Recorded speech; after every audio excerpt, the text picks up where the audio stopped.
trabaho lamang. Tayo'y kabayo, yan ang alam. Karaniwang hanap buhay, karaniwan ang problema, pagkain, damit at tirahan.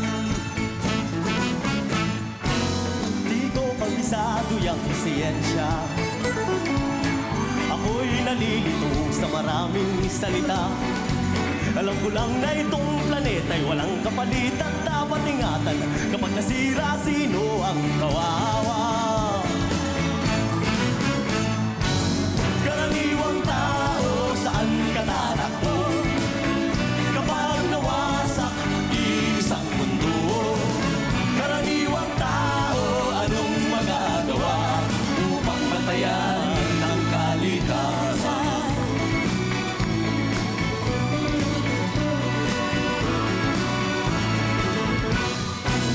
Karaniwang bagay ay di pansin. Kapag naipon ay nagiging suliranin. Kaunting basura ngayon'y bundok, kotseng sira ay umuusok. Sa bumpang labay pumapatay sa ilog. May lason nga galing sa industriya, ibinubuga ng mga pabrika. Ngunit di lamang higante ang nagkakalat ng dumi, may kinalaman din ang tulad natin. Karaniwang tao, saan ka tatakbo? Kapag nawasak, isang mundo. Karaniwang tao, anong magagawa upang matayan ang kalikasan?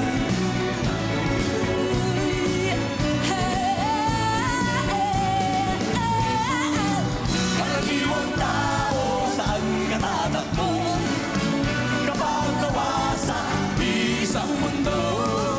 Karaniwang tao, anong magagawa upang matayan ang kalikasan? Karaniwang tao, karaniwang tao, karaniwang tao.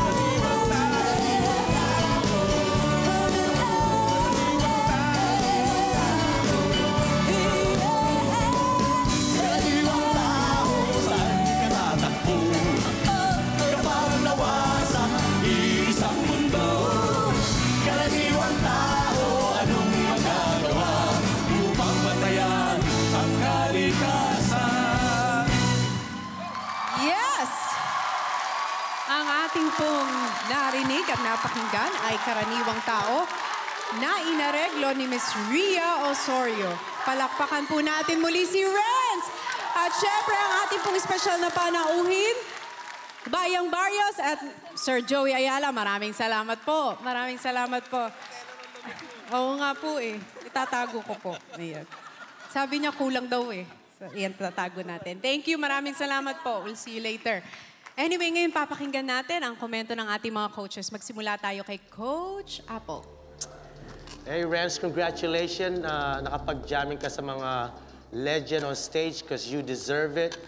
I love what you stand for, keeping OPM music alive. And I see you as an OPM artist in the future. So, good luck. Maraming salamat po, Coach. Maraming salamat po. Coach Leia. Anong future ka dyan? I see you as an OPM artist now. This look like... Ito yung... No. I loved this number. Mukhang nag-rehearse kayo ng at least isang linggo. Bagay na bagay talaga.